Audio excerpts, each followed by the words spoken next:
Hey, we are off. Let's get this started.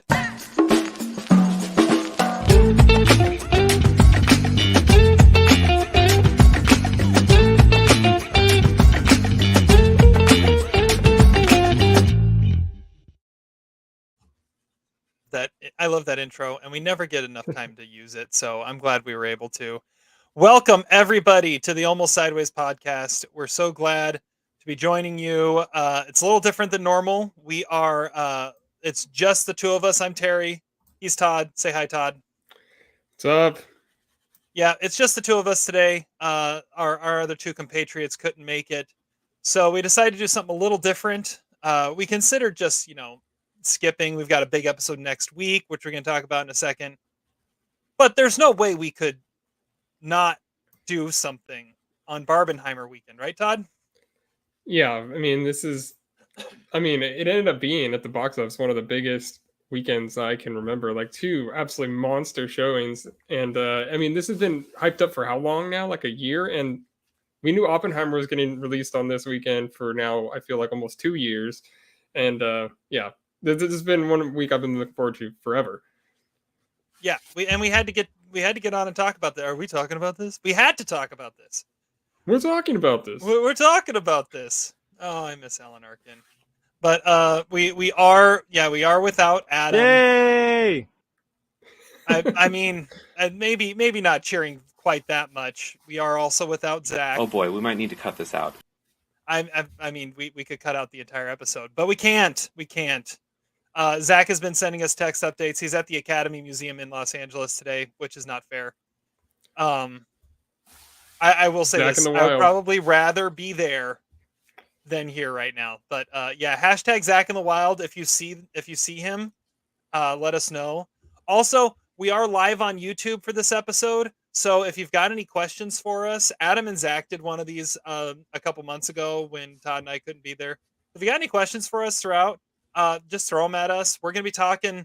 We're gonna be talking Barbie. We're gonna be talking Oppenheimer. We're gonna be talking as we already have a comment from Adam. We're gonna be talking Barbenheimer. Yeah. Wow, that's messed up. Haha. I don't know what that's referring to, but thank you for that. Probably Zach's at the museum. Oh, that Zach's at the museum. Yeah, Unfortunate day in Zach Salt's history. I think it's actually a good day in Zach Salt's history, but yeah, Adam's not on, but I think it sounds like he's watching. So That's why I'm here, folks. there we go. That's why he's here. That is why he's here. That was a good one. Isn't that a good one? I thought that was a good one. Okay, so we're going to do some of our normal stuff that we normally do on our podcast. Going to be talking about what we've been watching. We're going to talk Barbenheimer. We have kind of a power rankings, but not an official one. Like, we're not guessing anybody's list or anything like that. And then we're answering your questions as we go along. So let's get into this. We're going to start with you, Todd, on what you've been watching this week. What am I drinking? Oh, what are you drinking? Good grief. I forgot about that part. I am drinking. Hold on. We got to throw in the. Oh yeah, Great Balls of Fire. By the way, this was on. Our father was watching this about a half hour ago. So you'd probably say that at any point during the day, and it'd probably still be true. Probably. I'm drinking vodka and cherry 7-Up, and so it's just really refreshing. It's hot outside, and why not? Very nice, very nice. I have picked this up at Costco this week. This is, let's see here. This is out of Mac and Jack's Brewing in Redmond, Washington. And it is the African Amber. It's got a lion on it. So what you're saying, you're drinking a brewski beer. Like in Barbie. I lost you there for a second, Todd. Oh. I'm drinking a what? A brewski beer. Exactly. I'm drinking a brewski beer. So, all right. Now we got that out of the way. Todd, tell us about your Bdn Watch of the week. Okay. My Bdn was one that I think was one of the reasons why I decided to do this. And it's because I hadn't seen it. And Zach's like, wait, there's a De Niro movie you haven't seen. And it was a Grudge Match, which is in 2018, directed by Peter Siegel. And Bob stars as Billy the Kid McDonough, and Sylvester Stallone plays Henry Razor Sharp. And these are two old guys. They fought a couple times back in their day, splitting the 2 times due to circumstances, and they never got their third fight, which infuriates Kid because Razor had to cancel the grudge match and at the last minute, and he retired. But now they're like old men, and they get their chance at their grudge match finally. John Bernthal plays the kid's son, who ends up training him. Alan Arkin is also in this. He plays Razor's old trainer and who whips him back into shape. Kim Basinger plays the mutual love interest because, of course, there has to be one of those. And Kevin Hart is the man with the plan. He's the promoter. He gets the old 2 boxers to do a motion capture for a video game. And then while they're on set, they start bickering with each other, and so video surfaces of it. And he gets the idea for this big fight. And this is one of the first times like I actually understand what like an AI generated screenplay would look like. Like, I mean, it's like, what do you like? Oh, you like nostalgia. You like old characters. Okay, well, boom. We have these 2 characters from these like 2 popular movies in the same genre that have nothing to do with each other. We're going to put them against each other. That's going to be fun, right? And that's sort of what this is. But we get some really funny Bob moments. He's an insult comic part of this, and he's terrific at that. I've seen him now do that like 3 times. Alan Arkin is awesome though. He's having a ball doing this. He's in a nursing home, and when he gets the call to make him train again, and they even joke that they can't believe that he's still alive when they say that that's the guy that's going to train him, and that was 10 years ago. Alan Arkin really lived to his fullest till the very end, but his character also has a killer name. His name's Lightning Conlon, and they still call him Lightning even though he's like 90 years old. Kevin Hart is predictable and stuff, but he brings the heat even though the movie is mostly quips. But yeah, like Bob is like fat and unlikable and mean, and definitely the best actor in the movie. Stallone reminded me, or just like showed me something that I never realized, and that's that like Vin Diesel is trying to be Sylvester Stallone, because like everything Stallone does in this is like what Vin Diesel is doing now in all the Fast movies. I never put that together. John Bernthal is awesome too. He takes his part very seriously, and there's this one scene where he goes out to breakfast with his dad, and De Niro orders 3 stacks of pancakes and scotch. And I'm like, that is the breakfast of freaking champions right there. And the movie's up and down though. The drama is kind of affecting it sometimes, kind of cringy at sometimes. It's like take a page or 10 out of the last page of The Wrestler. And the training is nostalgia. Like you get to see Stallone chugging raw eggs again and stuff like that. But the end fight is kind of lame. Like it's called Grudgement Day. And but it's so sad watching them. It's like when you watch like Jack Nicklaus and Gary Player smack a 90-yard drive to open the Masters or something. It's just like, I don't really need to see this. But it kind of gets dumber and dumber. But I mean, maybe that's the point. And you also get a Philip Phillips song in the soundtrack, so it's delightfully of its time. But it's a 2-star movie, number 64 on the BDN between Righteous Kill and Joy. So yeah, Terry, you ever watched this one? I have not seen that one. I remember when that came out. It's like, oh, great, Raging Bull and Rocky fighting 40 years later. Yeah, pretty much. But I mean, it does have some things to like, and there are some things that are like, okay, I get why this movie is being made, but at the same time, like, man, this needed to be just a little bit better. And De Niro's the only one that really makes you feel like you're watching a real movie, because he's not a likable character, so it's not like you actually care about both sides. But you know, Adam has a comment here. Been meaning to watch Grudge Match, but totally forgot about it. Thanks for the reminder. So there you go. And okay. What's a live episode without Pearl? Who would win, De Niro in Grudge Match or Old Man Rocky? Old Man. I mean, I imagine Old Man Rocky, because like De Niro in this is like, I mean, he's like a drunk and completely out of shape. Like Old Man Rocky was still like killing it when last time fights. I'd probably go Old Man Rocky. Yeah, Old Man Rocky wins. Old Man Rocky is otherworldly. Yeah. Any age Rocky is otherworldly. So, all right. Well, as we're going through these comments, it reminded me that once again, for the second week in a row, I buried the lead. So before we get to what I'm watching, we got to talk about. Are we talking about this? We're talking about it again.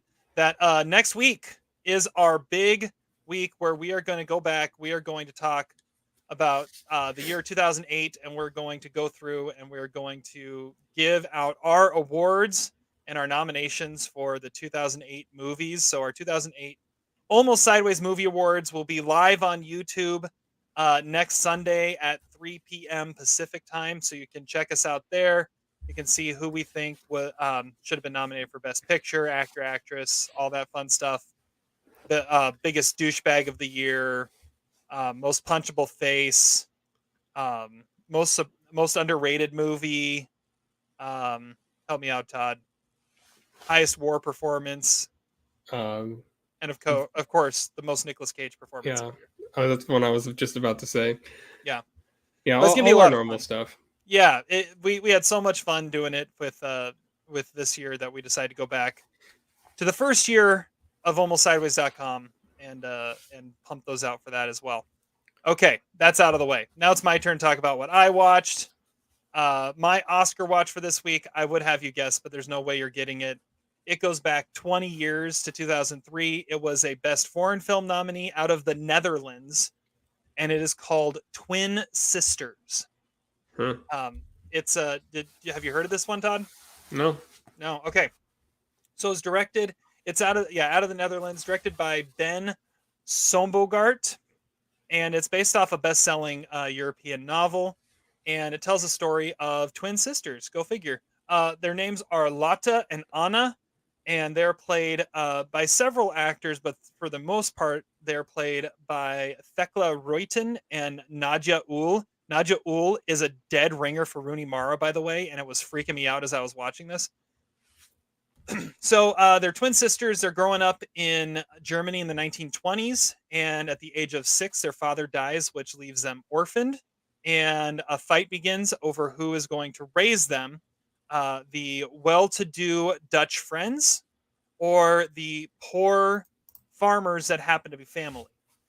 And what they decide to do is they decide to split them up. One of them is a little sickly, so that Lotte goes with the rich Dutch friends, and Anna, the healthy one, goes with the poor farmer aunt and uncle. And so you've got these twins that are brought up in two completely different households, two completely different ways. And then the Great Depression and World War II break out, and one's in Germany and one's in the Netherlands. And so you see them kind of connect throughout this time and connect in different ways, connect in different time periods. And then you see how they have different viewpoints on how different things are happening, especially as Lotte gets engaged to a Jewish man, and Anna is a poor, miserable farmer who's basically treated like a slave in Germany when Hitler starts talking about how he's going to rise up Germany and save it for the working class. It's a very fascinating movie, and it's a very fascinating story. And it ends with kind of a great. We talked last week about what ifs. It ends kind of with one of those what ifs as they meet up later on in life, and how life could have been different if they had stayed together, how their lives would have been different. Would they have changed anything? Would they have kept things the same?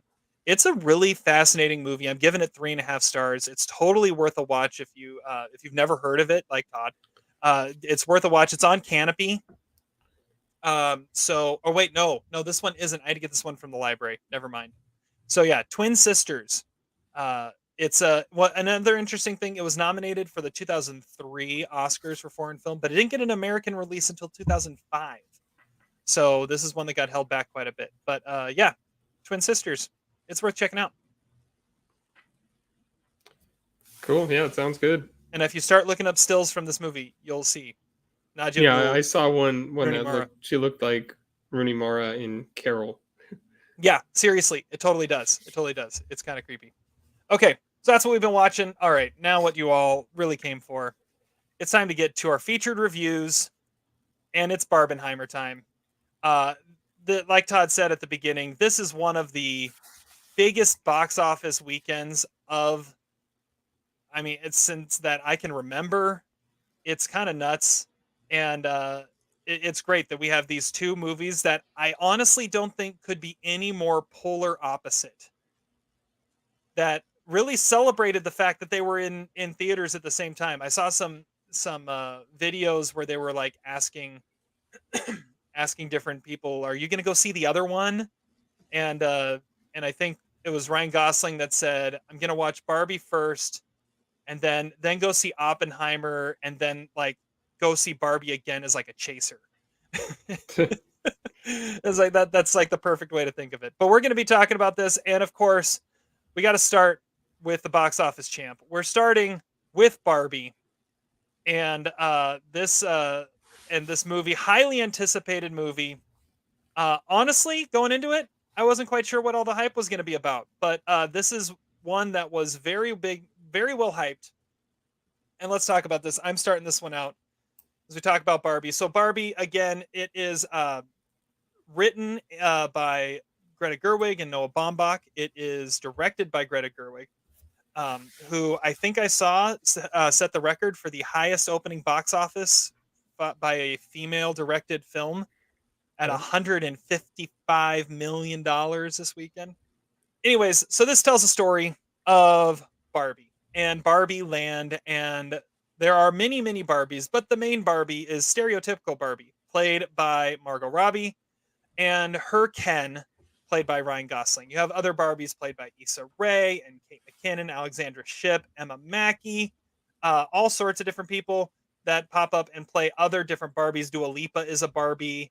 And then you have some other ones in here. Then your main Kens are Ryan Gosling, Simu Liu, who looks like he was born to play this Barbie, and Kingsley Benadir, who also is amazing. I mean, Malcolm X, Bob Marley, and Ken from Barbie. I mean, how much more iconic can you get than Kingsley Benadir right now?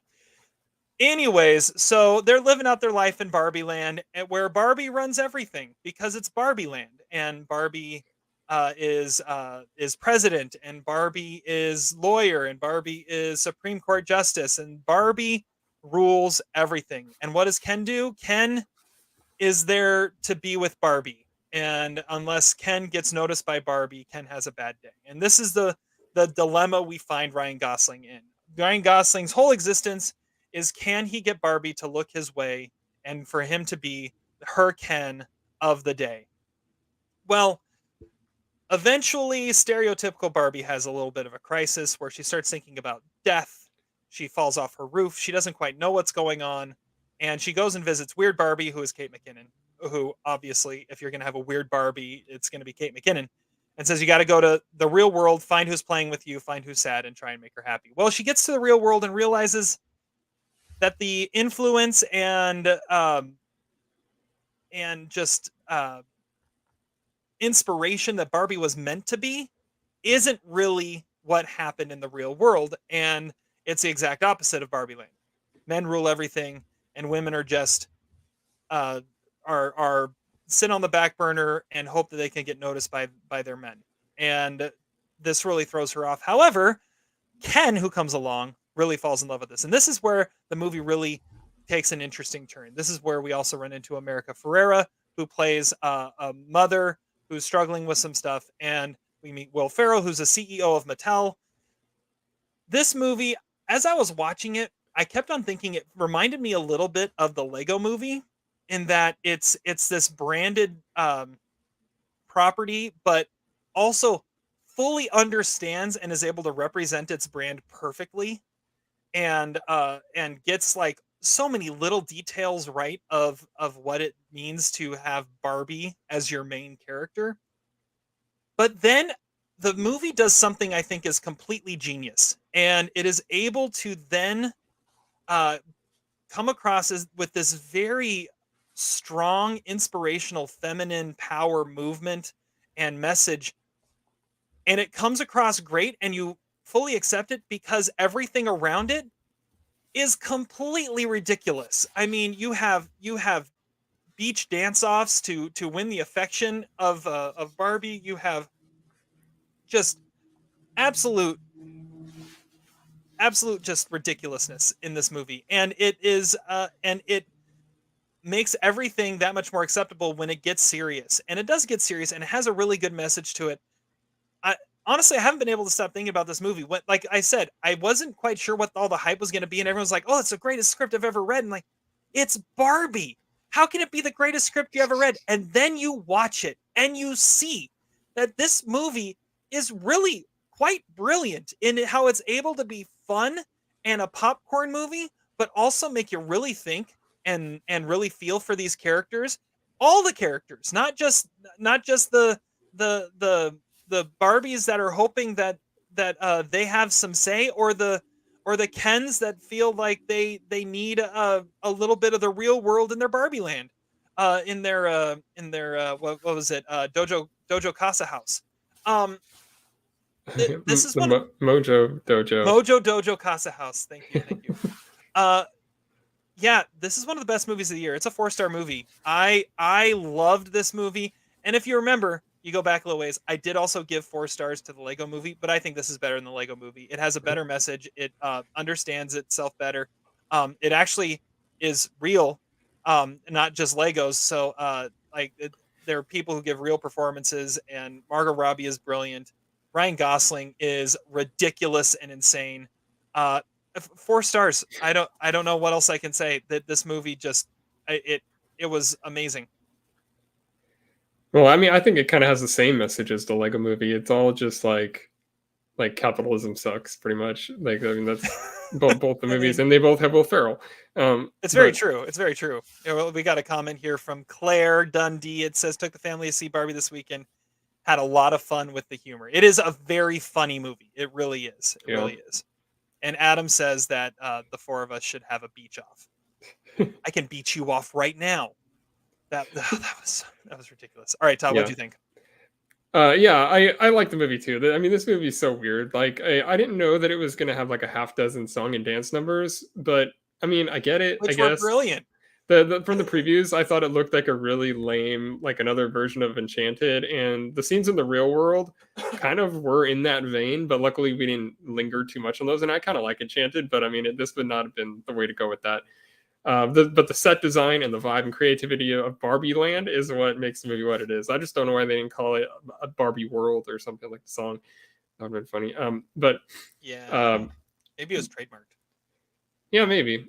But I mean, it's able to subvert your expectations almost immediately because the trailers were so off. Like, immediately it has this like heavy-handed social commentary thing, pushes feminism down your throat, but that's kind of the way it needed to be because it's also like appealing to kids, and so like you need to be like pretty obvious when you're like making a movie for kids. In that way, I thought it was also like the Mario movie where it's like this property that's made for young people that all the really young people are going to be into, and the older people who used to partake in that are also going to be into it. So it's going to make it like a shit ton of money.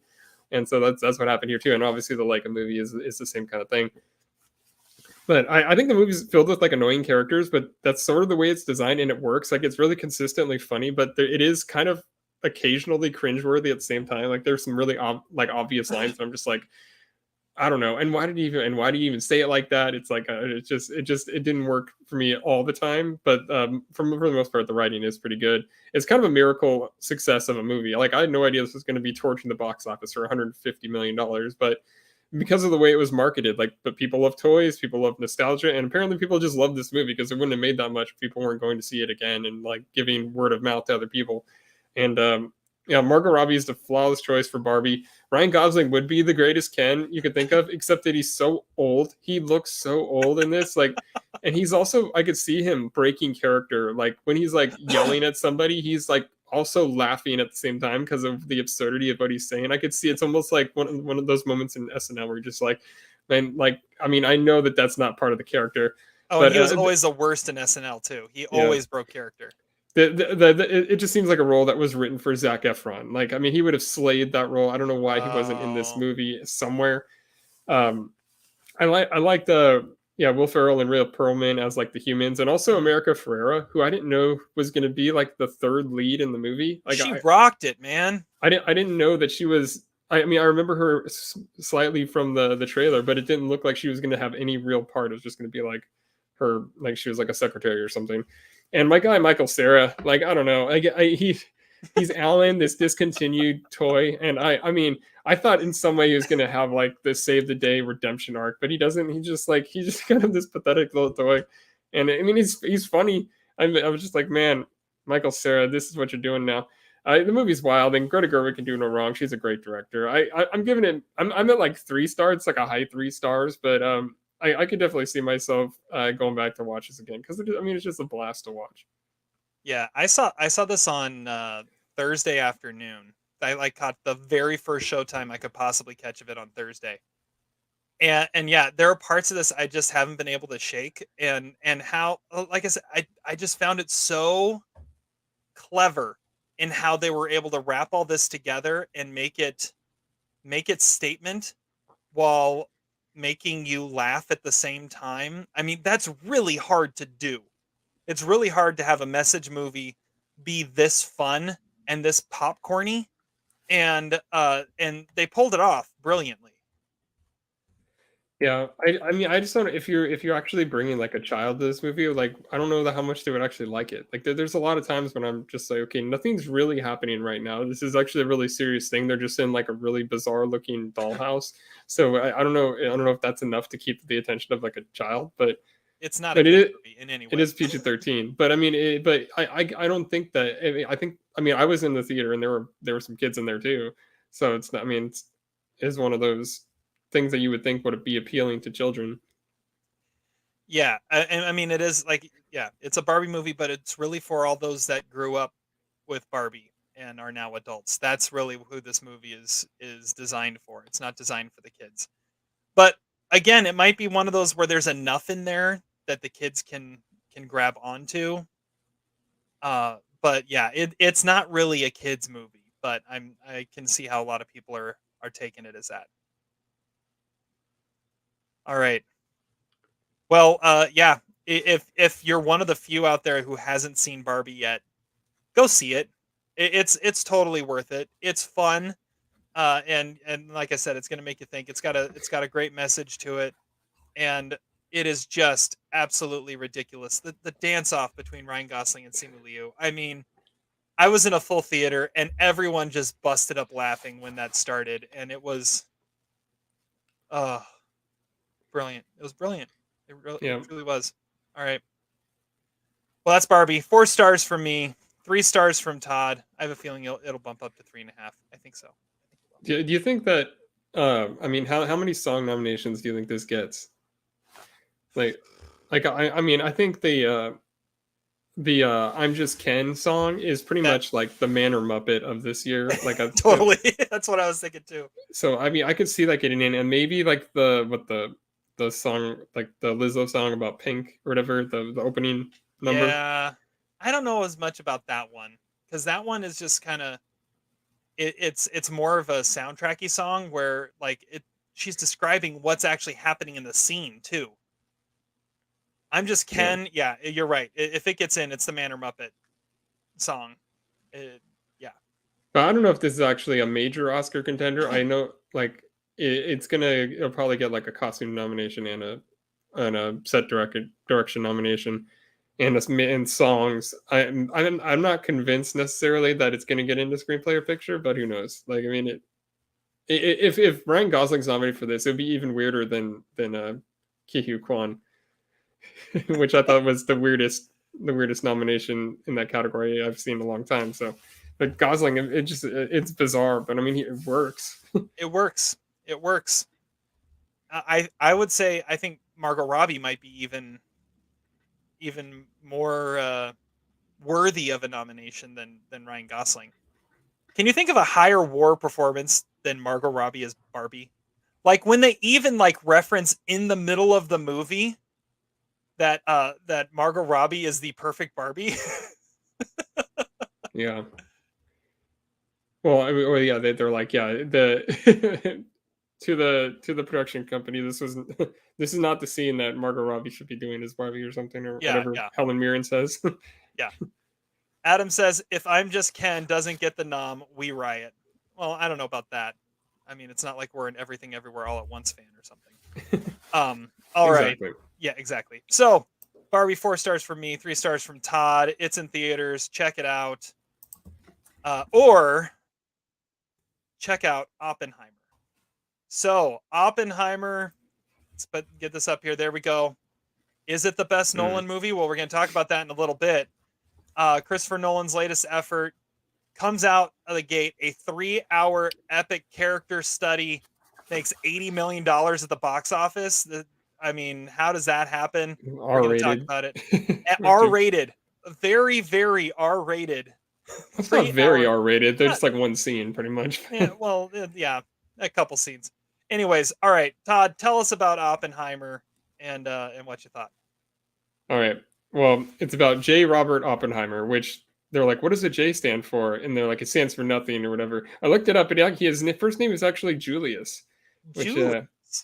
yeah. So I was like, oh, that's interesting. But it's played by Cillian Murphy, and he was this renowned physicist who was tasked with developing the first atomic bomb before anybody else could. Like, the bomb needed to be theorized, it needed to be created, it needed to work, and it needed to be dropped to not only to end World War II, but to send a message to the rest of the world.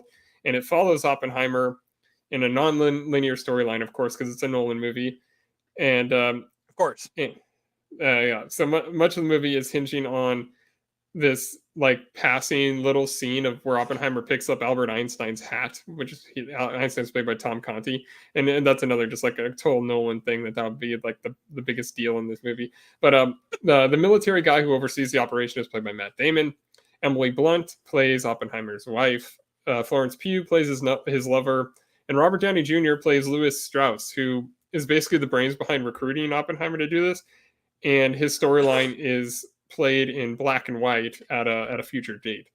And yeah, the cast is astonishing here. Every single minor character is played by a famous person. Like, there are bit parts by Oscar winners like Casey Affleck and Gary Oldman. Benny Safdie has. I knew it was Gary Oldman, by the way. Oh, like when he first was on, I'm like, that's Gary Oldman. Yeah, it was all in the eyes. You could tell. Now he's been Churchill and Truman. Yeah, that's weird. Benny Safdie has a funky accent, and I didn't even know he was in this until he was on it. But he's got a pretty big part. Josh Hartnett is in this. Rami Malek, young William Miller. They even have Josh Peck show up to just literally push a button. I was like, oh, that was his whole part. Cool. Don't forget Alden Ehrenreich and Malarkey. Scott Grimes. Yeah, they're in this too, and like and Goldwyn, Jason Clarke. The list goes on and on. Okay, and David Krumholtz evidently is that guy who looks like the love child between Alfred Molina and Nathan Lane. Like, I had no idea who that was. I was like, it kind of looks like young Alfred Molina, and it kind of looks like young Nathan Lane. Who the hell is that? I didn't know till the credits it was David Krumholtz. About halfway through, I was like, is that Bernard? I never saw it, so this movie has an insanely epic scope. Like, it really, really thinks that it's The Godfather Part 2 with its parallel narratives and extended scenes in front of a Congress. But its clear companion to me, given its politics and its moving parts, is Mank. Like, it's about this genius and his misunderstood partner, one of which is getting railroaded because of their communist ties and whatnot.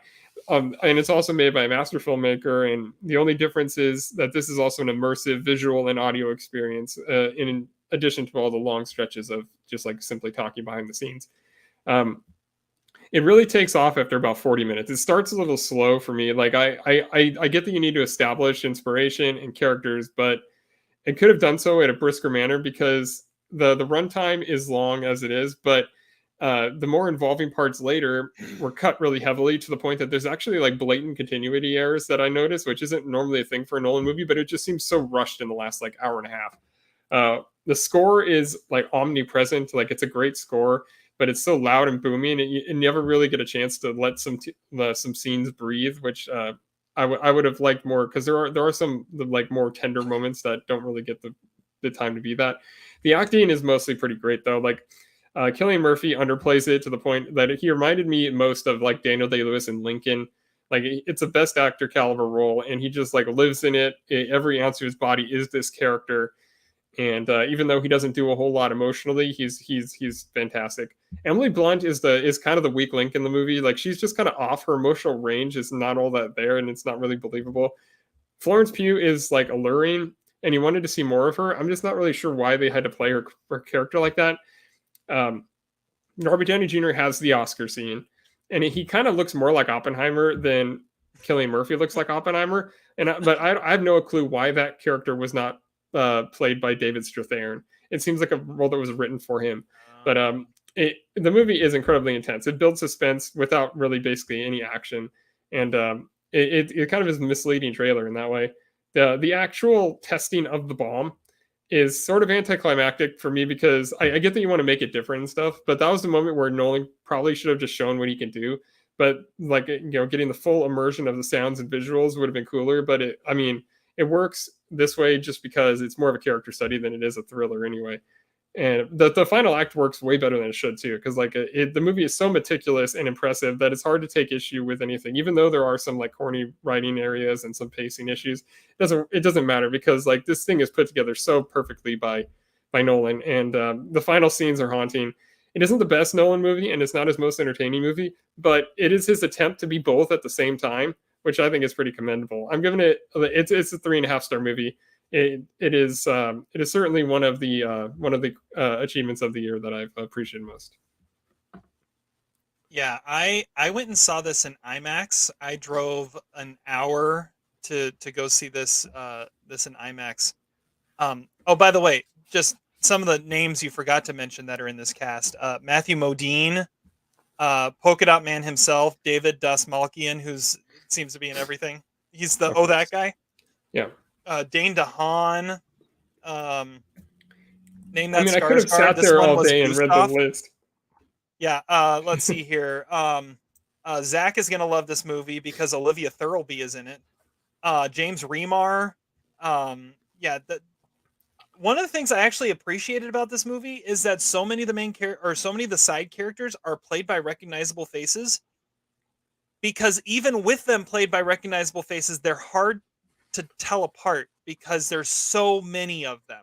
When it rushes by, so like it flips through these scenes so quickly that it's like you don't really get a chance to get to know a lot of these side characters. But yeah, but at the same time, never have I wanted to go back and watch a 3-hour movie again more, because I was just totally taken in by everything that was going on in this movie. The way it's told just draws you in, and like you said, there's suspense without any real action taking place. The Cillian Murphy, this is a tour de force career achievement. I can't imagine anybody else this year giving a better performance than Cillian Murphy in this. Like this is an all-timer, I feel like, by him. And when he is the heart and soul of your movie, I mean, you can't really go wrong. And then you add to it the masterful way that Nolan crafts this story, and the masterful way he puts it all together, and the visuals and the sound. One thing I didn't realize quite until this movie is just how much Nolan relies on and respects his score, and how well he uses it. Like if it's a Nolan movie, you know it's going to have a brilliant score, and you know it's going to be used to its full capacity. And he does that so well here. And that score, like you said, it's kind of ever present, but you don't mind it because it is just so hauntingly perfect for every moment. You said you felt Emily Blunt was a little off, which I could see. She does have her moment at the end. The one that I felt was in a different movie was Matt Damon. I mean, there are so many scenes where Matt Damon is in them, and it's like, this is a different, like, and most of them are in the trailer. Like, why? Because this is the most important thing to happen in the history of the world. And I'm like, what movie are you in? Or the scene where it's near zero. What do you want? Zero. I'd like zero. Like, I mean, he has those moments like, you are not in the same movie here, but okay, it works. Yeah. As I kept thinking about this, especially comparing the two, Barbie and Oppenheimer, I kept on thinking which one was the better movie, right? You can't help but compare the two. And all weekend, because I saw this on Friday, I saw Barbie on Thursday, and all weekend I was thinking I thought Barbie was the better movie. And then as I just started to process Oppenheimer and the brilliance of the storytelling, the brilliance of the filmmaking, the brilliance of the performances, and just the brilliance of the visuals and how it was all meticulously put together in this jam-packed 3-hour epic, which again, you don't see many 3-hour epic character studies, right? You don't see that very often. I mean, you mentioned Godfather Part 2. Godfather Part 2 was 2 different character studies, right? You don't see this that often. You can't I mean, this is filmmaking at its at the highest order, and Christopher Nolan just is on top of his game, and this is a 4-star movie for me. Also, now, right now, I have it above Barbie. Right now, honestly, I have it as my best movie of the year. I honestly don't think I believe that, but I honestly don't know. I feel like I need to see it again. So, it's just too good on every level to deny it that position right now. Yeah. I mean, and I don't. It does have a lot of the things that I feel like would make it be remembered later in the year. I don't know. I don't know why this is being released in the middle of the summer. Like, this seems like something that should have been released in November, and this would be a big Oscar player then. But now it has the hurdles of like the whole. I mean, I know it probably wouldn't have made $80 million opening weekend in November, but It might have. I mean, think of how much but more it could have made if it wasn't up against Barbie. Or did it make that much because it was up against I Barbie? think it made that much. Or I don't think it would have made it as much if it wasn't up against Barbie, because I mean, it kind of became there a was, dual campaign between the two of them. yeah, the double feature thing. There was probably like the wife's going to see Barbie, the husband's going to see Oppenheimer or something. There's probably a lot of that, and there was probably just like, oh, we're good. This is the weekend we're going to spend at the movies, obviously, because these two movies are coming out, and they marketed the hell out of both of the movies. I think it came out. I think it was because it was with Barbie that it made this much money, but it's also just because it's really good. But it's an R-rated 3-hour character study, and it's a monster box office hit. Like it, I don't. I never thought that was possible. It's cool, and I mean, I think it's the major Oscar player in almost every category, every eligible category. I could see it. I could Cillian see it being Murphy, like a top 5 Best Picture Robert Downey contender. Jr. I mean, do both of them win? There's a world where both of them win. There's a world where I mean, both of them should win. yeah, well, but who knows what else is coming out? Or Yeah. I mean, they're also up against Leo and De Niro in their 3-hour character study. 4, isn't it 4? Yeah, well, yeah, probably it's like Close to 3.5. Yeah, but yeah. I mean, at this point, it's just speculation. Like, I know a lot of like people like to be hot takes and say like, because now I looked on Bovada. This is like Oppenheimer's a -125 favorite for Best Picture. That's absurd. It's July. Just get over yourself. And a lot of people are going to start propping up like, oh, Ryan Gosling's the best supporting actor shoe-in. It's like, yeah, you haven't seen anything yet. So what are you talking about? So Yeah.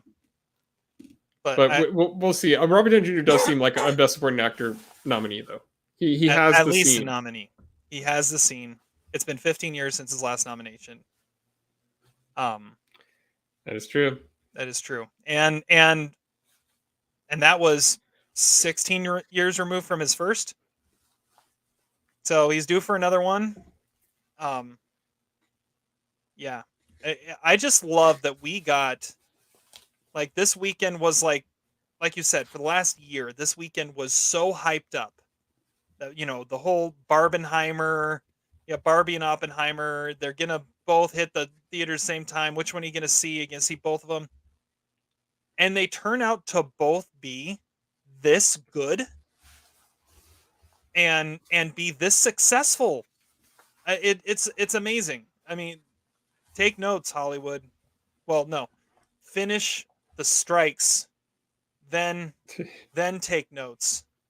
Because you can't take notes right now because your writers aren't working. But anyways, I see what you did. you see what I did there. But yeah, this is the way to do it. I mean, make an event weekend. Also, the other thing I was just thinking about: has there ever been a more quickly forgotten about box office hit than Mission Impossible: Dead Reckoning Part 1? Yeah. Is anybody seeing that right now? How much money did that make this weekend?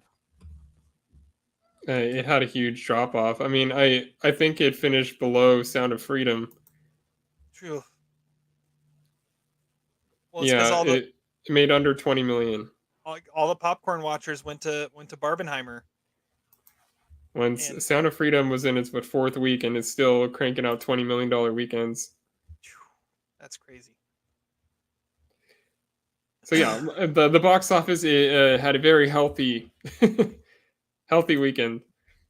No joke. Past No joke. Lives number 12 still. Like it's basically been number 12 since it opened. Um I believe In the Bedroom is the highest grossing movie of all time that never made it into the top 10 of any weekend, and I maybe Past Lives is going to rival that at some point. Did Past Lives never make it into the top 10? No, it's like when it was in like 2000 theaters, we talked about it. And it was like 12th or 13th. Oh man. Well, go find Past Lives too. Go see Past Lives. Go see There's Barbie. a lot of good stuff out there. Go see Oppenheimer. Go see Mission Impossible. Haven't seen Sound of Freedom, so I can't talk about that. But Indiana Jones. Indiana Jones. I need to see Indiana Jones still. Maybe I'll see that this week before it's gone. And everything kind of got out of its what the big release next week is Haunted Mansion with your boy Lakeith Stanfield. Yeah, well, a lot of people are in that. A lot of people are in that. It looks like Night at the Museum. It does. Yeah. Well, and back-to-back weekends with the DeVito household because Danny DeVito's in Haunted Mansion, Rhea Perlman in Barbie, so you got that. Yeah, and Rhea Perlman was in It's Always Sunny in Philadelphia a few weeks ago, and that was the first time she'd ever appeared on her Oh, on that's that funny. show.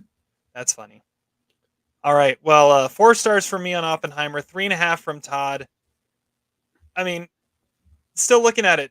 Has there ever been a box office or just an opening weekend quite like this? I know a lot of people pointed to Dark Knight and Mamma Mia coming out in the same weekend, but I always saw that as more Mamma Mia kind of got dragged along because too many people went to go see Dark Knight and they couldn't get tickets, so they went to Mamma Mia. Yeah, that's true. But I mean, in this, it's like these are two like master filmmakers making their movies in the middle of the summer. Even though And it's Greta Gerwig's first like box office hit, because she's had critical hits. This is only her third movie after Lady Bird and Little Women. yeah, well, I mean, but those are two Best Picture nominees, and of course, those are independent movies. And her next movie, she gets the big property, Mhm. but this is what she does with it. She doesn't make the Super Mario Brothers movie. She makes a live action Barbie movie that is about something a whole lot different. And that's why this was even all the trailers that looked like garbage. I knew it was gonna be different because it was Greta Gerwig, and she wasn't gonna make a garbage, just like stupid fish out of water movie that it looked like it was going to be. I was just so shocked and surprised at how good both of them turned out to be. And yeah, I mean they're both like securely in my top 5 right now of the year so far. And for them to come out the same weekend, that's just amazing. All right. Well, that's Oppenheimer. Moving on from that, we're going to go into a little bit of we do power rankings around here, and we always rank different things. And this is going to be not necessarily a formal power rankings where we kind of go back and forth and all that stuff, and we guess other people's lists and all that. But we are going to do a power ranking of Christopher Nolan's career. So Christopher Nolan ranked. There we go. Um, that's a good banner that I put together there. I like it. I like it. Honoring Oppenheimer even with the black and white on Christopher Nolan Oh yeah. and with the color behind it. I mean, that's good. That's some solid filmmaking there. Anyways, so yeah, so Christopher Nolan, Oppenheimer was his 12th feature film that he's made. We were talking about this right before we got on. I've only seen 10 of the 12. Todd, I know you've seen all 12. Um, I should have seen 11 of the 12, but I've only seen 10 of the 12. The two I haven't seen are Following and Insomnia. I don't know why I still haven't seen Insomnia, but Yeah, that's a weird oversight. Maybe you're just I waiting for Zach to assign it to you. I watched Because it. All right, that's his number one Nolan movie. it's a weird one. I watched it at one point. I watched it, but it turned out the time I watched it, it ended up I got distracted by other things. Ended up just being the thing that was on in the background. This was like 15 years ago. So I can say I've watched it, but I haven't watched it, if that makes sense. So Yeah. I remember tiny snippets here and there of it, but anyways, also at any point, if you're watching us, there's a few of you that are still watching the live feed. If you're watching us, throw out any questions at any point too. Anything Barbie, Oppenheimer, Barbenheimer, Christopher Nolan, Robert De Niro, whatever. If you have something for us, toss us some questions. Nick We'll Cage, definitely take sports. Nick Cage, If you had sports, trivia for us or anything Mariners like trivia, anything like that. Anything about Brian Harmon, the lefty, winning the British Open today. Does it? Okay. By the way, I mean, I didn't see anybody talking about it. He is a dead ringer for Murr from Impractical Jokers. Like it is. I was just like, that's Murr with a hat. Like that's all I saw every time I saw him. I haven't seen Impractical Jokers at all. So. Well, look up a picture right now, Terry, of Murr. Murr, Impractical Jokers. Okay, I will do that. I was excited because it was the lefty that won, but yeah. Okay. So toss us some questions. We'll definitely take some time after, especially after, but we might answer as we go along too. So Murr, Impractical Jokers, Murr. Oh yeah, totally. He totally looks like him. Dead ringer. Just with a little more scruff. But yeah. He's a little guy too. He's a little lefty golfer, and I was like, oh, it's Murr. Well done. All right.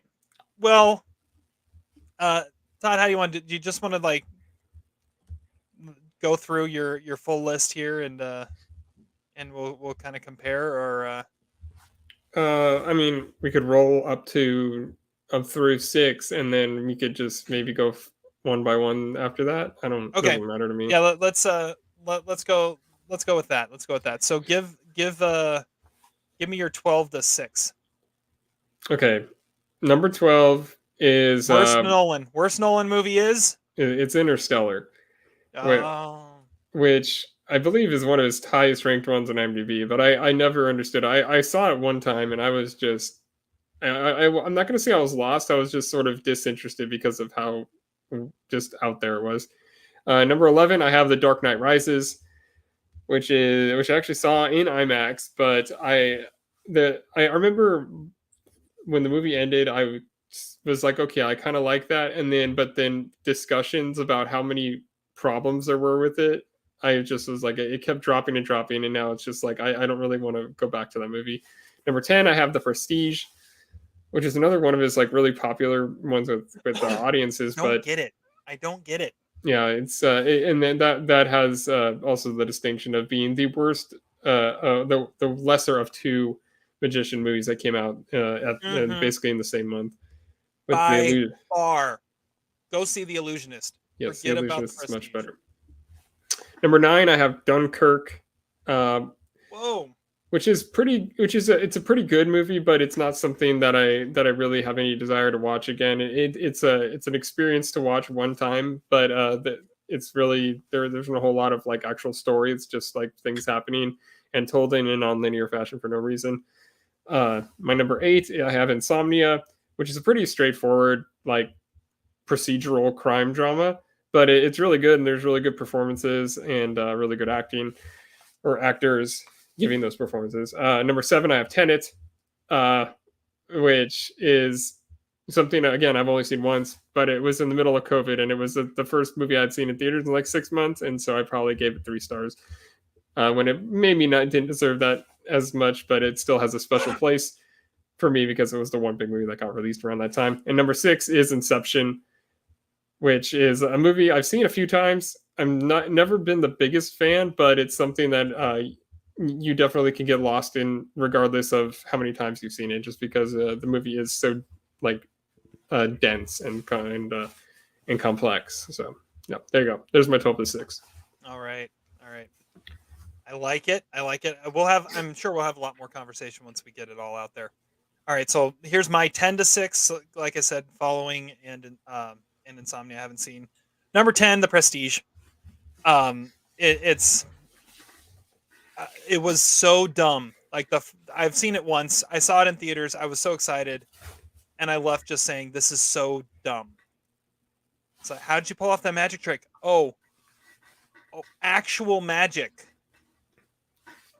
Oh, Yeah, like because that. that's how magicians do it, Just pissed me off. Number 9, Tenet. Honestly, I probably haven't given this movie a fair shot. I've seen it once. I fell asleep while I was watching it. It's one of the Nolan's big swings. Didn't quite hit. I probably need to see it again. There's several of these I probably need to see again, but that's definitely one of them. Number 8, Dark Knight Rises. I It was fine. It was fine, but coming off the expectations of what he'd built up in that franchise, maybe kind of hamstrung a little bit on the story he could tell because he didn't have access to Heath Ledger to come back as Joker. Who knows? Number 7, Interstellar. Um, Again, I've only seen it once. Maybe if I saw it again, but it's another one of Nolan's big swings. I remember liking this one a little more than the other ones. It's the effort. I'm rewarding the effort by putting it this high. And number 6, Batman Begins, the start of the whole Batman saga. I mean, it's a lot better than people remember it for. Like it's Yeah. pretty damn good.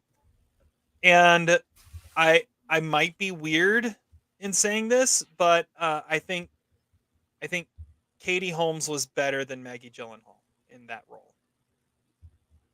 That is a relatively hot take, but I don't think Katie Holmes is by any means bad in that. So Yeah. Oh, we got some comments coming in here. Oh, Adam's coming in with his list. Okay, so he's slowly but surely typing it in. I don't know why he just doesn't hop on, but we'll go through his here too. Okay, so number 12, The Prestige. Okay. Number 11, Interstellar. Number 10, The Dark Knight Rises. Number 9, Insomnia. Number 8, Following.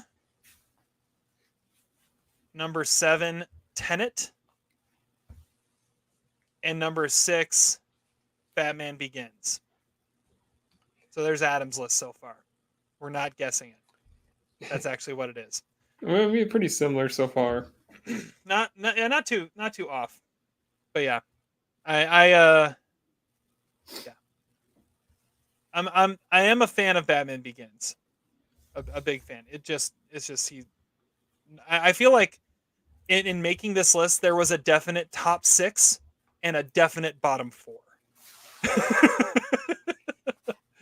Like Yeah. he either hits a home run or he strikes out. There's 'Cause nothing. you were He a doesn't bigger hit fan of double. Dunkirk than I was. Yeah, that's true. Episode 1 of the Almost Sideways podcast. Go back and listen to it. It was our review of Dunkirk. That we had to do twice, just throwing it out there, because a half hour into our recording stopped. And we had to start over again. That is true. So it's take 2 that you hear on episode 1 of the Almost Sideways podcast. All right. Todd, number 5. Okay, my number 5 is actually his first movie, which is Following. Ooh. Which is around 70 minutes long, I believe. But it kind of reminds me of if you go back and you see, or if you're like a fan of Aronofsky or something, you go watch Pi, you're like, oh, that's where it started. That's where you could first see the signs of his genius. And in Following, you get a lot of the paranoia and the ideas that that he has brought back so many times in his movies. It is the one that you could see the definite the beginning of that. And it was only, like, I'm looking at it right now, there was like a $10,000 budget on the movie, which it doesn't look good. I mean, it looked great even back then. So yeah, I'm going Following at number 5, which maybe is a tad high, but it needed to be mentioned. All right. Number 5, I got Dunkirk. It's one of those where you really could see what Nolan can do when he's grounded in reality a little bit, and how he'd mastered his craft. Like, I don't think Oppenheimer turns out the way it does if it wasn't for Dunkirk. Like Dunkirk was when he was starting to realize what he could do, grounded in reality, and Dunkirk existed so Oppenheimer could. So number 5, Dunkirk. Yeah. So Adam. Oh no, we both have Dunkirk out now. So yeah, you had it what? I had Dunkirk 9th. Oh yeah, you weren't as big of a fan. Have you given what movies are thumbs down Nolan movies for you? This just Interstellar, Dark Knight Rises, and The Prestige. Okay, so the bottom 3. I think. Oh, maybe my bottom. At least my bottom 2. I'd have to go back and see if I gave Dark Knight Rises or Interstellar thumbs down or thumbs up. My top 5 are all 4-star movies. So, okay. So Adam, he gave us the full list, and he started counting from 12, and then at the end he said this: he hasn't seen Oppenheimer yet, but was halfway through when he caught his numbering mistake. So number 11 was Classic what he should have Adam. started at. What? It's classic Adam. Classic Adam. Classic Adam. Let's see here. Where is it here? That's why I'm here, folks. There we go. There we go. That one's going to be used a lot. Anyways, Hey, can I petition to get Alan Arkin saying, "Are we talking about this as part of like?" I need to get that. That's a great call. So anyways, so that means that Adam's number 5 is Batman Begins. That's it. That's his number 5. So we'll keep him up to date in here too. All right, Todd, what's your number 4? My number 4 is actually Oppenheimer, which I did really love the movie, and I do want to see it again. Which a lot of these I've seen once, and this one is one that I actually feel like I need to sit down and watch again because there was so much going on, and like I feel like early on in the movie there were things that I probably didn't catch as much as I should have because it was, I mean, the movie just goes by so fast, and it does feel like something that was probably originally even longer. I could see it have been a miniseries or something with a little sex in it. There was a little sex in it, which I believe is the only sex that Nolan's ever had in his movies, pretty much. And there was no need for it. I was like, why are they just naked? It's really weird. They're both just sitting there, just with their legs crossed. I'm like, okay, that's cool. But anyway, yeah, number 4 is Oppenheimer. It's a great movie, and from here on out, they're just like, yeah, among the best movies of the last 20 years, essentially, or 30 years, or however long he's making it, 25 years. Yeah, number 4 for me is also Oppenheimer. Because it's everything that we already said. It's just great. Number 4 for Adam, Inception. So there's where that one pops up. So there you go. All right. And yeah, I didn't realize when I went to go see this in IMAX that I was going to see quite as much Florence Pugh in IMAX, but and Cillian Murphy and Cillian Murphy for that matter. But the sound though, that's really what did it in IMAX was the sound. Like there wasn't a ton that was like visually stunning. I mean, a lot of little cuts and stuff there, but oh man, when the sound gets roaring, that just... Oh yeah. Well, it was like that in my theater anyway. It was a loud movie, especially his like little like dream sequence kind of things or whatever. Oh, like yeah. like those things like the whole like felt like the whole building was just rumbling. I've seen people post on Twitter and stuff that this should get a sound nomination for that scene alone. Yeah. Yeah. All right. Number 3, Todd. Number 3, I have Batman Begins. Now, wow, that's high. It is, but for me, I think that Batman Begins is the best straightforward storytelling that Christopher Nolan's ever done. I think the actual telling of a story is better in this than it is in The Dark Knight, and it is in all of his movies. There's a thick backstory, and it's told in a way that makes sense, and it is told in a way that still feels comic booky to an extent, and it's set like all of the course for all of the superhero movies that came after it. It was the first one, and it is still one of the best ones because of just how rich it is and how he brings all of his Nolanisms into his filmmaking, but also in how he tells the story. Like it's a brilliant movie. Yeah, it's hard to argue with that. I had it 6. I wish I could have had it higher. Honestly, I felt bad leaving it at 6 because I'm a big Batman Begins fan too. But yeah. All right, number 3 for me. We're gonna kind of stay in a similar vein because number 3 for me is Birdman. no, it's not Birdman. It's but it's kind of similar. It's The Dark Knight. I'm going number 3, The Dark Knight. Yeah, this I haven't seen this one in a while, but it is it's stunning. What he reinvented the superhero movie with this movie. And I think everything since has kind of used this as its bar. I think it's fascinating that the summer this came out was also the summer that the MCU started. And I think you can see some stuff from that in that has popped up in the MCU. But I mean, Heath Ledger is the Joker. I've watched bits and pieces since. I have still yet to watch that movie and look at him and be able to see Heath Ledger.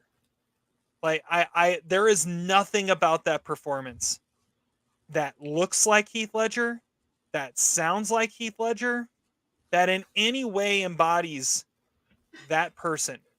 There's one scene that looks like him for a second, and there's one scene that sounds like him for a split second. The one scene that you can see it looks like him is when he's just in all his like military stuff or the cop stuff or whatever. Yeah, because he doesn't have the makeup on. He's got all the scars, but he doesn't have the makeup, and you can see Heath Ledger in that. And the only time he sounds like him is when he's eating the grapes, because he wasn't able to get probably the full Joker effect, and so it just sounds like Heath Ledger with a mouthful of grapes for like a split second, and then that's it. But for someone who was billed as this Hollywood heartthrob, and then just in every way, like you think, I mean, if you think Heath Ledger, you think 10 Things I Hate About You, you think Knight's Tale, a lot of people think Brokeback Mountain, but that's not who he was. He was Knight's Tale. He was 10 Things I Hate About You. He was the next leading man. And then he does this. And well, he was still doing a lot of like indie movies and depressing movies. Like he was still in like Candy and stuff like that. He still had those kind of movies at his core. But yeah, he could have been a whole lot different if he wanted to be. Yeah, I just don't understand how he was able to pull that. He earned every bit of that Oscar. Some people might say he got that Oscar because he died and it was posthumous and it was his last chance for it, but I think he earned every bit of it. Anyways.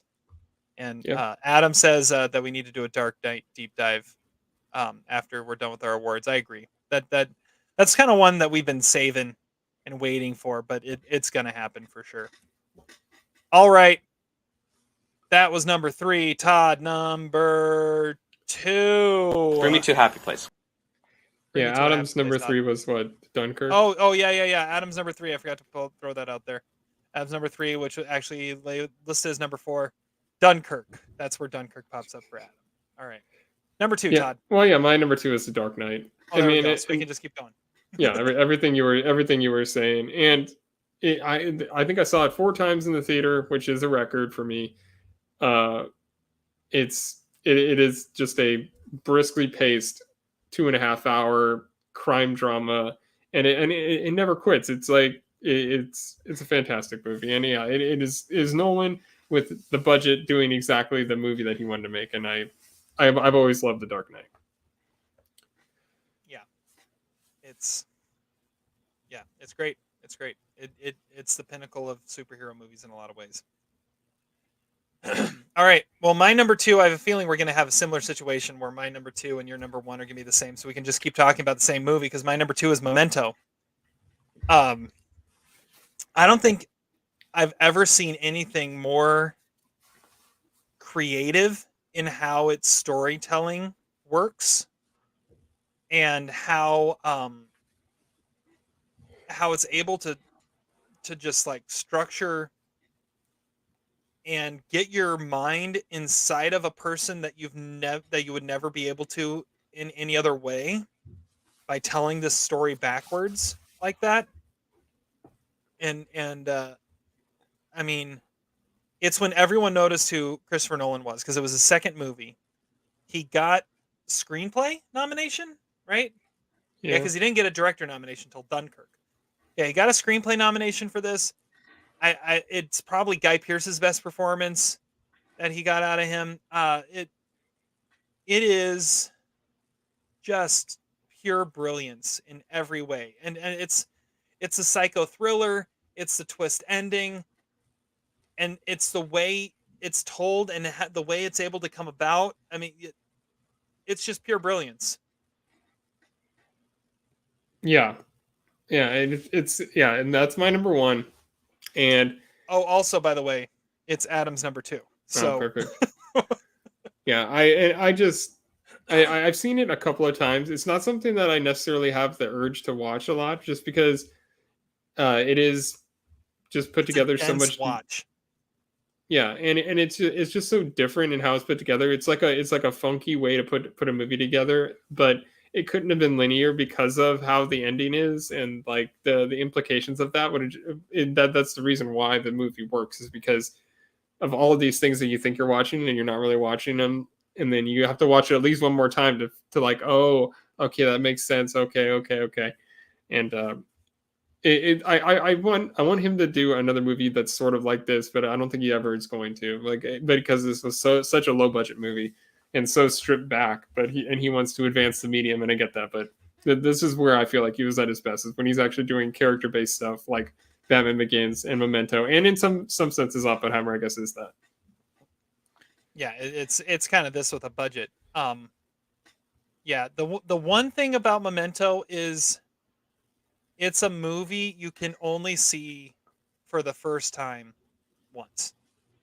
Yeah. And I mean, but every thriller with a twist is like that. And like you said, it's definitely a movie that you can go back and watch and be like, oh, that, there's that when that happens, and there's when that happens, but it definitely loses some of it. Lenny! And how many times do we get to hear him say Lenny like that? But you don't mind it. You don't mind it.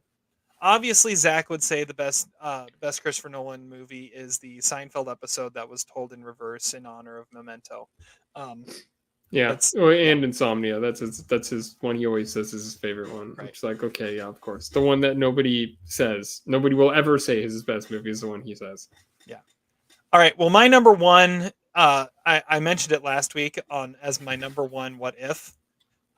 It is when we revealed our top 100 lists of all time a couple years ago. It was number 10 for me. It's Inception. I feel like Inception is kind of the perfect blend of what he's able to do in Memento with his overblown budget and just full on studio work too. It's such a brilliant concept, and it's executed so perfectly. Everything from the way it's told, from the visuals he creates, to the score that he uses, and how the whole score is just repeating everything that they're actually listening to, just slowed down. It's so cool. It is so cool. And then you get to the end, and it's got that open-ended ending that everyone still argues about. Funny thing, I actually saw Variety put out an article like yesterday, saying Christopher Nolan finally explains the ending of Inception. And he was on a podcast recently, probably promoting Oppenheimer, and they asked him about the end of Inception. They asked him, did the top fall or did it stay up? And his response was, the real meaning of the ending, if you're focused on whether it falls or not, you're missing the point. The point is, Cobb doesn't care. He walks away from it. He doesn't care if he's dreaming or in reality. He's got what he wants. And he doesn't care what it takes to get it. That's the real meaning of the ending of Inception.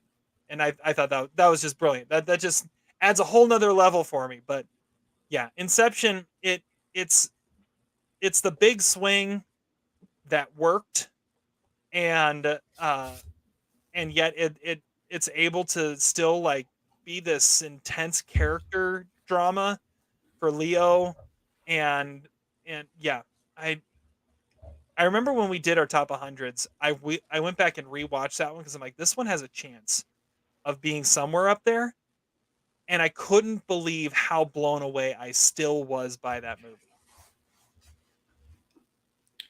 Yeah. Even on the small screen.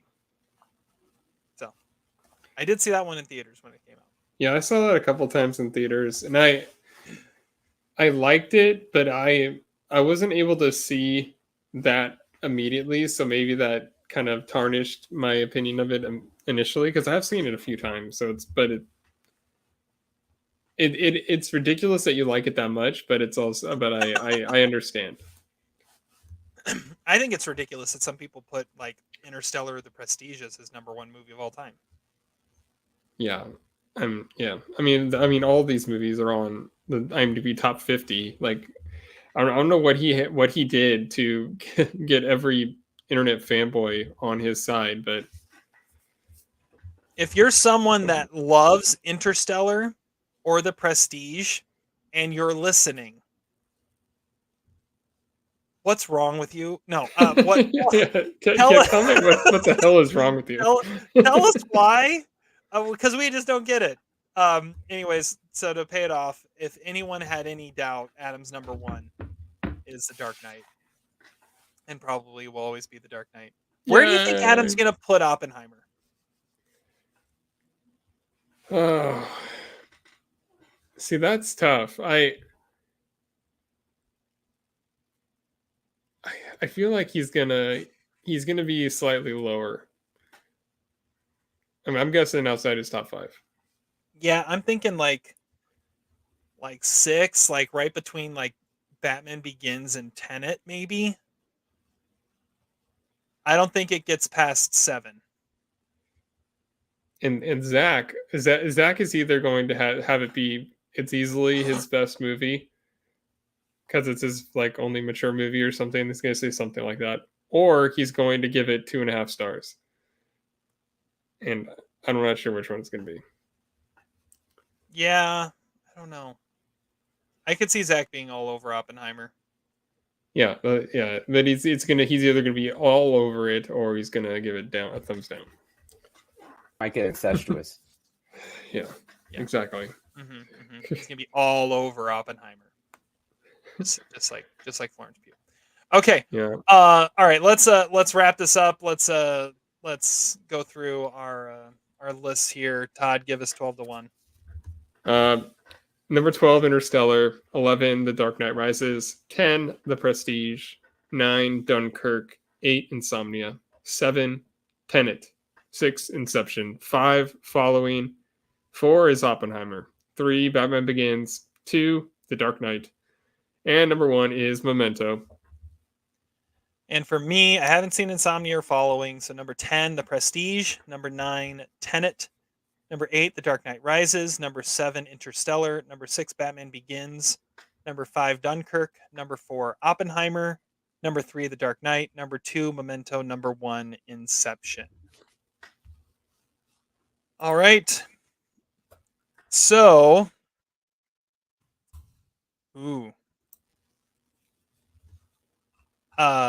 so Pearl asks us, with the 2008 awards next week, did your top 10s, maybe she's asking, what are your top 10s of 2008? Well, we're going to talk about that on next week's show a lot, because we're having to submit all that stuff in order to get our best picture.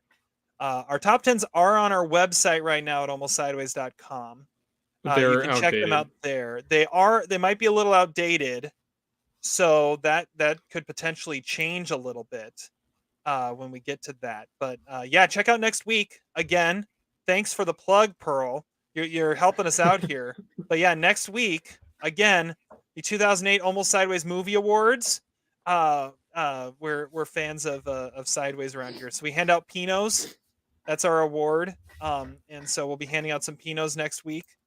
And we'll be handing out the awards for our weird random categories, as well as announcing our nominees for the major categories you see all the time in your normal Oscar stuff.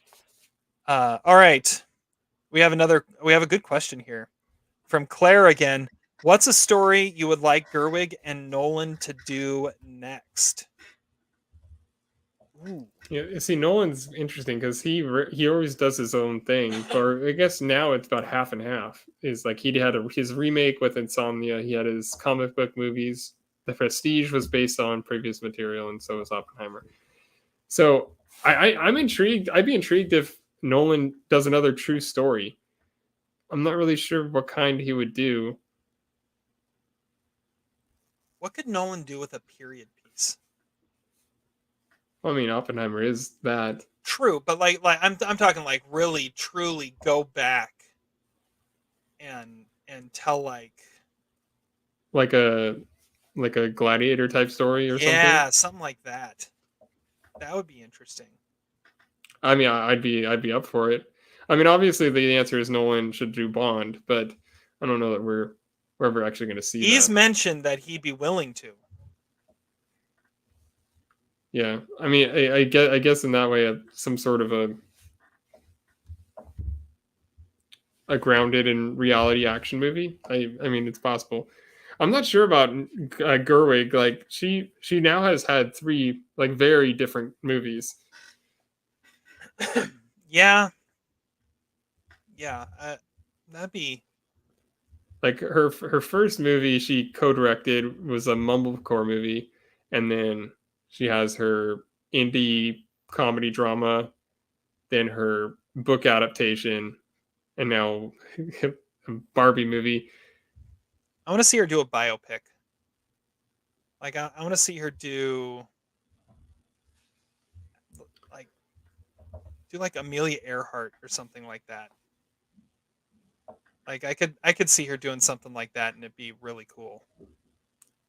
Or how about a movie with a male lead character?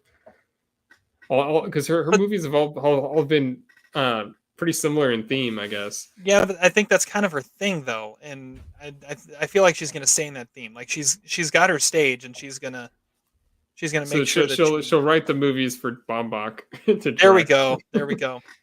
I forgot to say the other thing I was thinking when we were talking about Oppenheimer, which is one of the other things I was thinking about. The other movie I thought of a lot as I was watching Oppenheimer was First Man. I felt it worked a lot like that Damien Chazelle movie, in that it was that character study, star-studded cast, some really cool visuals that kind of go throughout, cool score, understated lead performance, but just obviously getting accepted a lot differently. Claire has an idea. I'm assuming this is for Nolan, a Jack the Ripper type movie. That would be interesting. Something like turn of the century type stuff. That'd be cool. Like a serial killer. So like mix. Well, that'd be kind of going back to some of Nolan's roots, right? That's like Memento, Insomnia era. But yeah, I mean that would combine what you said too. Yeah, like a true period piece. Mm-hmm. Maybe something in like a western. Maybe Gerwig could do a western. She obviously has a good eye for different different genres and different settings. Mm-hmm. If she made a movie in the Old West, I think that'd be fascinating, because then it'd be like that one what Meek's Cutoff. whatever that director's name is. That I'm not coming up with right now. The one that Zach really likes. Kelly Reichardt. Oh, Kelly Reichardt. Okay. We like that kind of movie. Yeah, I can see that. That'd be interesting. That'd be interesting if she took something like that on. But yeah, I mean, both of us kind of said when Nolan takes his big sci-fi swings, the only one that really worked was Inception. And so he's much better when he's grounded. And now that he's able to use his budget that he gets every time. So grounded with a budget, I think, is where he's at his best. Unless he's able to come up with another Inception. But I almost feel like Interstellar and Tenet were like trying to chase what Inception did and just couldn't make it work as well. I don't know. Well, yeah, I guess. Well, I mean, he was also in a point where he was doing like a Batman movie, then another movie, then a Batman movie, then another movie. So I think he's curious about doing other types of things. It's just that I think it's becoming clear that he's only really good at a couple of them. Yeah. Bond, man, can you imagine if we had a Bond movie where the star of Bond was the director? Like, how crazy would that be? Would have been like if Tarantino got his one. Yeah, if he got his wish and made his Bond movie.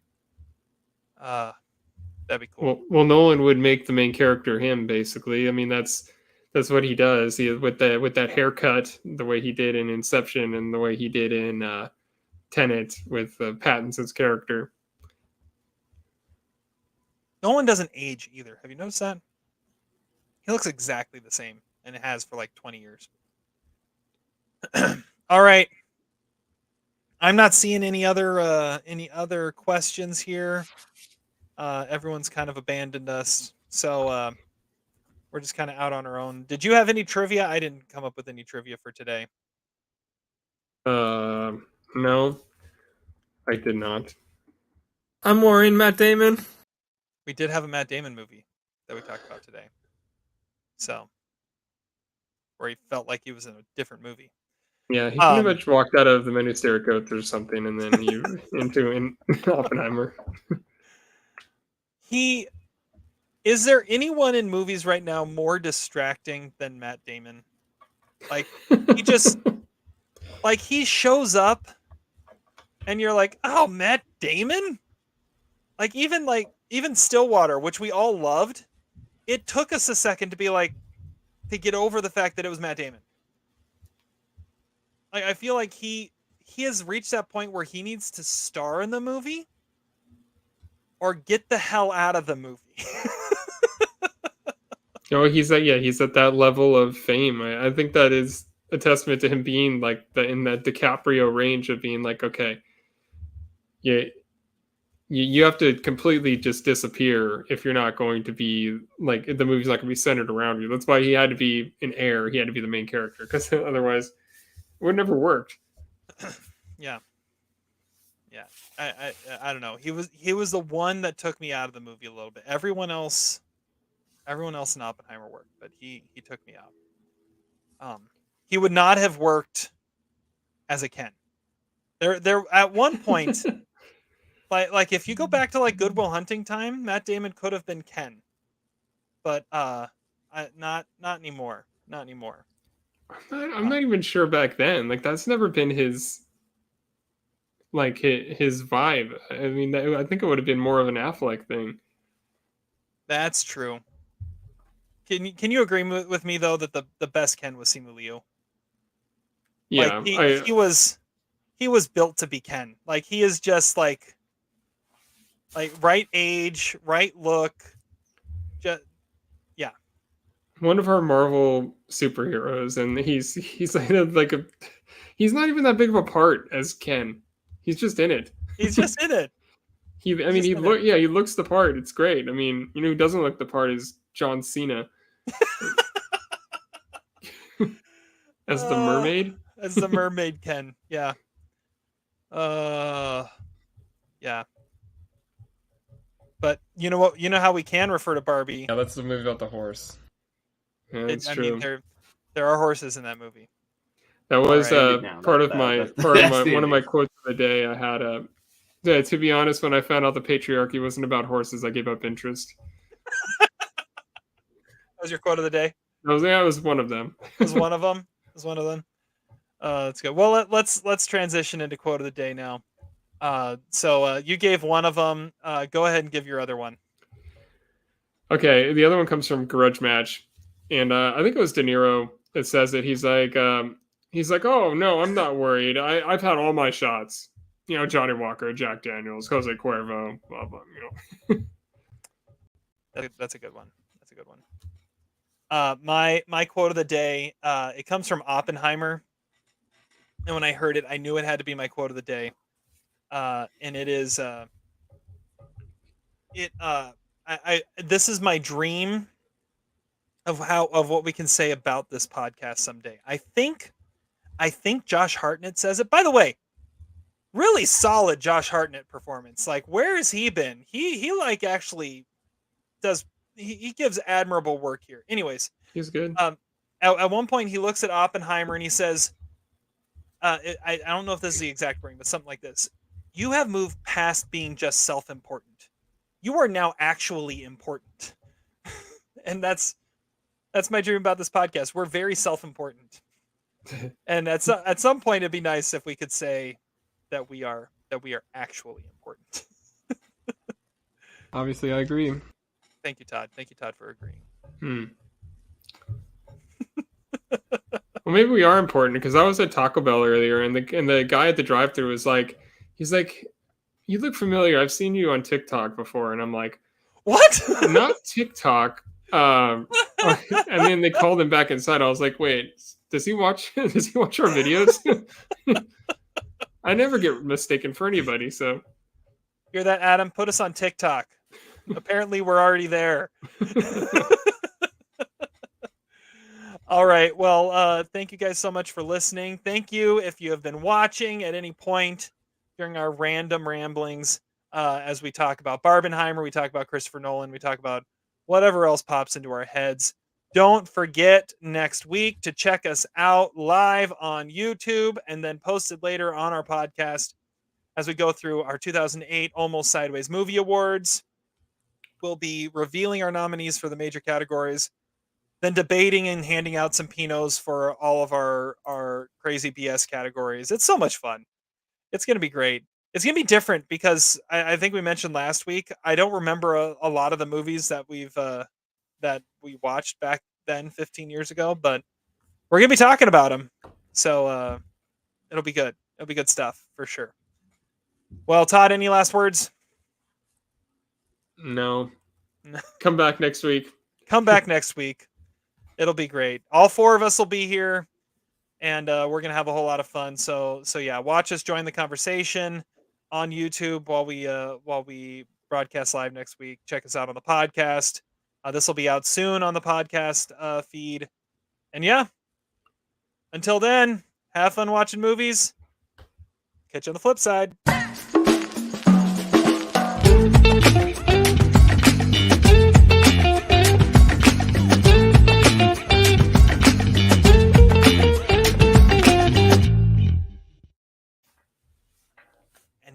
It's over. You're still here? Go home. Leave. Go. End it now. That's the ending.